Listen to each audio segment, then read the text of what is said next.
The sizzle of summer heat is almost audible, a low hum beneath the incessant chirping of cicadas. It was supposed to be a peaceful afternoon.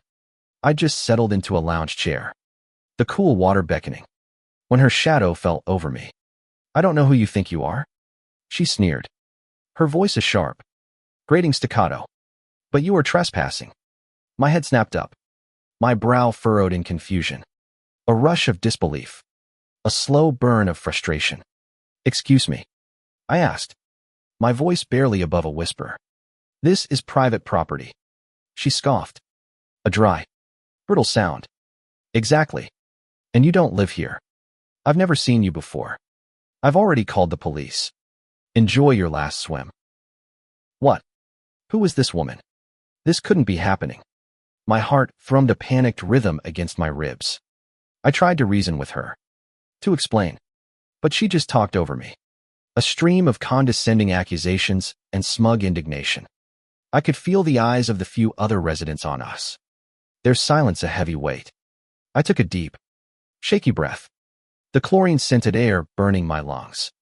She was the infamous HOA Karen, the self-appointed gatekeeper of our little suburban slice of heaven. I'd heard stories, but this was something else. She was right about one thing, though I wasn't technically a resident. At least, not in the way she meant. The sirens wailed in the distance, growing closer, and a knot of dread tightened in my stomach. The cruiser pulled up to the curb, its blue and red lights a silent, pulsing beat against the hot asphalt. Officer Miller, a kind-faced man with a weary expression, stepped out and approached us. Karen immediately launched into her story. A dramatic, embellished saga of a brazen interloper defiling the community's sacred space. She pointed at me with a trembling finger, her voice a theatrical crescendo. I just stood there, my arms crossed, watching her performance with a growing sense of surreal calm. Officer Miller listened patiently, nodding occasionally, his gaze flicking between her and me. Finally, he turned to me. "Sir," he said, his tone gentle but firm. "Is there something you'd like to add?" I let out a long, slow sigh, a sound full of exasperation and a strange, quiet victory. "Yes, officer," I said, my voice clear and steady. "I'd like to add that she's wrong. I'm not trespassing. Not only am I a member of this community, but I'm the owner. I own this land, every square inch of it, from that curb to that fence, including this entire pool." A ripple of stunned silence spread through the small crowd. Karen's mouth hung open, a silent gasp caught in her throat. The color drained from her face, leaving a pale, splotchy canvas of shock. Officer Miller's eyes widened, a flicker of surprise breaking through his professional demeanor. You own it?" he asked, a touch of genuine bewilderment in his voice.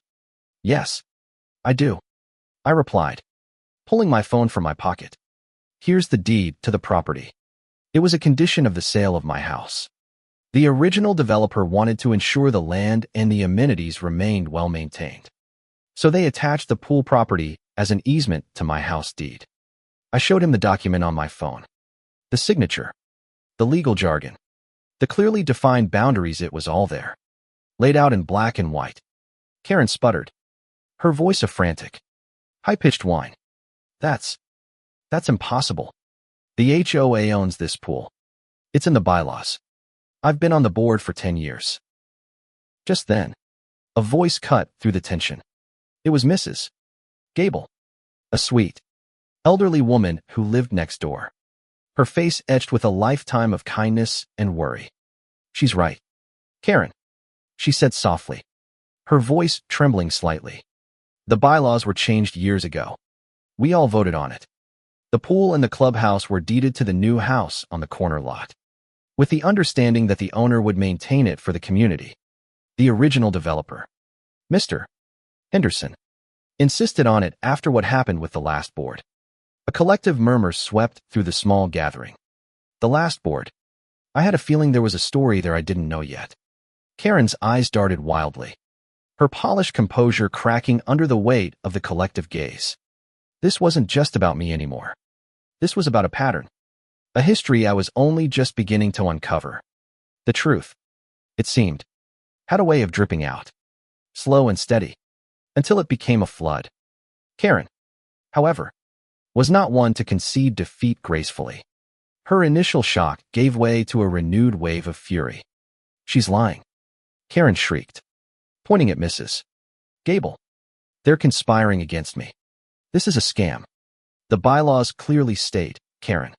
Officer Miller interrupted, his tone now less gentle and more authoritative.